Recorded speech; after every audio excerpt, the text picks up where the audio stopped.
I would love to talk about Nahum because we can learn about our God based on the way that he dealt with people in the Old Testament. God stays the same throughout all of the ages. He never changes. And as Christians, we ought to study even the minor prophets.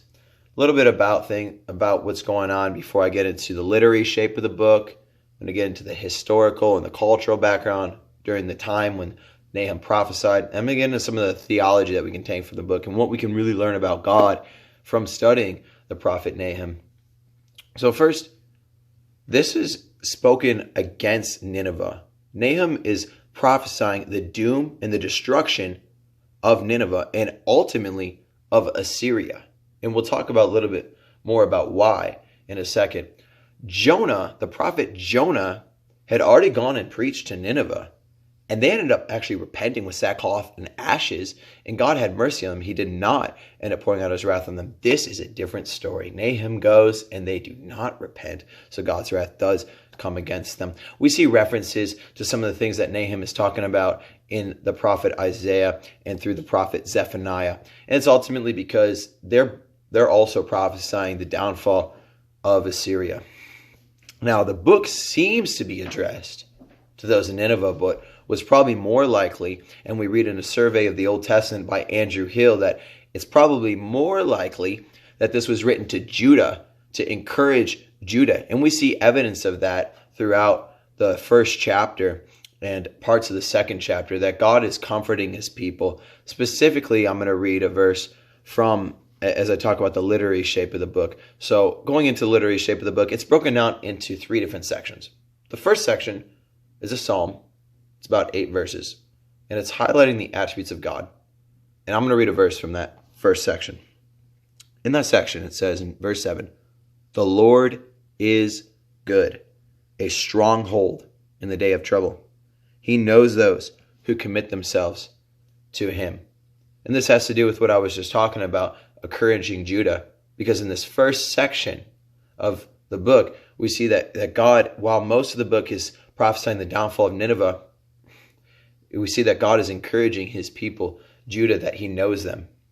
And we'll talk about what had been going on between Assyria and Judah and why Assyria is being destroyed in a second. The second section addresses to Nineveh and Judah, the downfall of Nineveh, and comforting Judah, who are God's people.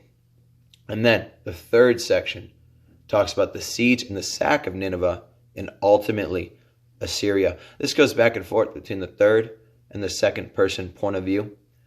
And before I get into the historical culture background, I also want to highlight a key verse from the third section. It's verse 18. So Nahum chapter 3, verse 18. This is what it says. It says, "Your shepherds are asleep, O king of Assyria. Your nobles are lying down. Your people are scattered on the hills with no one to get them together." So we see that not only is the doom of Nineveh being prophesied, but ultimately Assyria is going to fall. Why is Assyria going to fall? Well, I'm going to talk a little bit more about the historical cultural background now. Assyria had been oppressing wickedly other nations. Even specifically, Assyria had been oppressing God's people in Judah. And so Assyria was, when they fell, a lot of the other nations, they had no pity on them, although it was wicked destruction of Assyria. We read that through Nahum, that there are wicked things being done to Assyria. A lot of the wicked things that are being done to them are the very things that they had been doing to other countries for so long around them. Now, Assyria fell at the end of the 7th century. We see this focus on the fall of Nineveh through the prophet Nahum. Nineveh was built up by an Assyrian empire whose name was Sennacherib. He had built up the city of Nineveh so that it was beautiful. It was a prosperous city. You could say that Nineveh had a lot of worldly success, but what Nineveh didn't have is a proper right relationship to the living God. They were wicked in his sight. And so as they were doing these wicked things to others, they were storing up for themselves wrath, and they did not turn from their wickedness.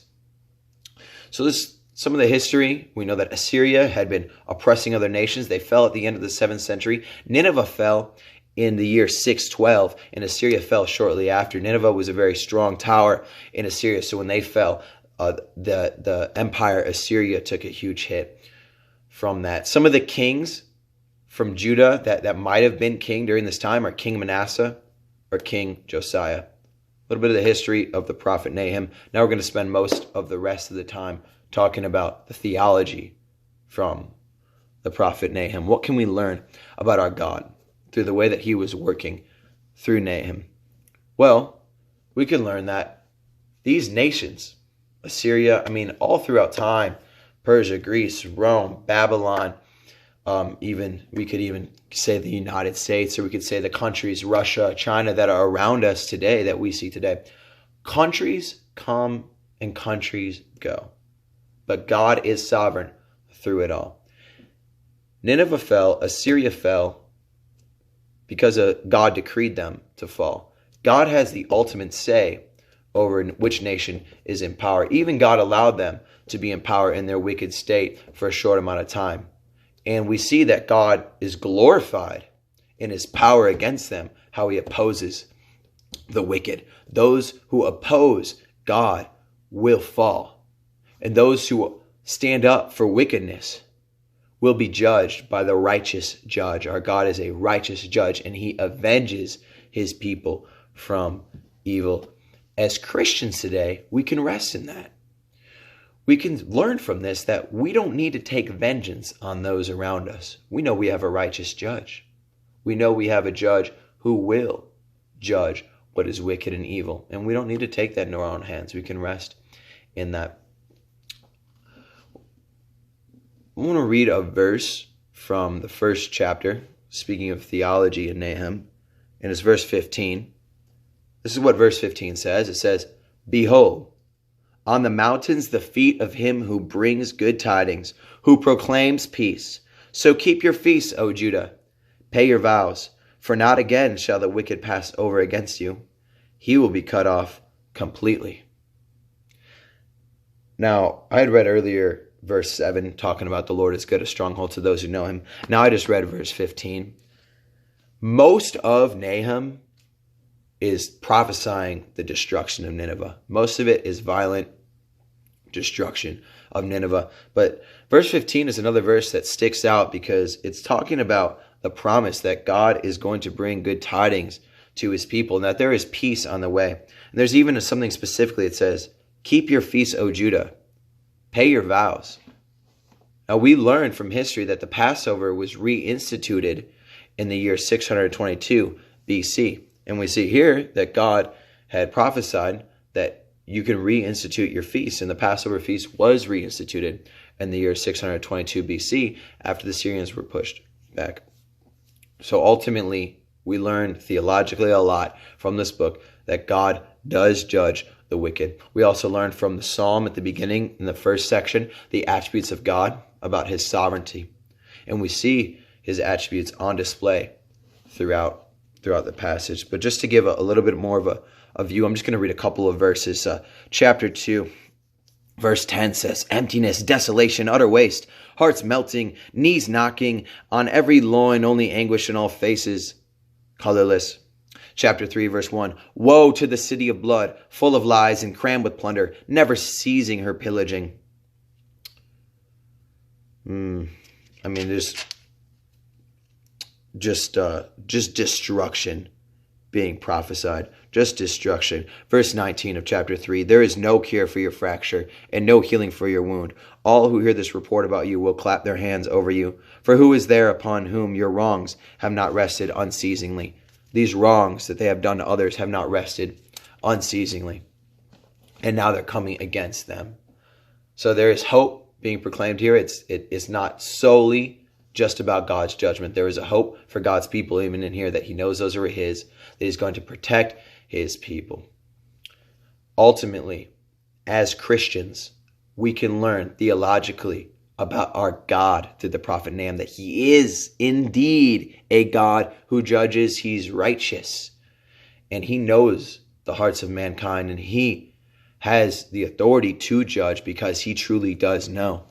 As Christians, we don't believe that God is no longer just. We believe that God's justice was served.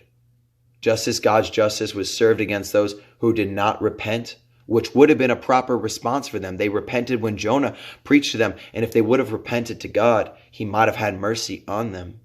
But they didn't repent, and they continued in their wickedness, and they suffered God's wrath. But God's wrath is still very real for us as Christians.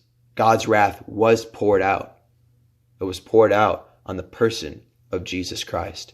And because it was poured out on him, we are free from the wrath of God. But the wrath of God is still very real. And that's a connection that we can make through the prophet Nahum. So I really encourage diving into the minor prophets, reading more about who God is and what he's been doing all throughout time. God bless you guys.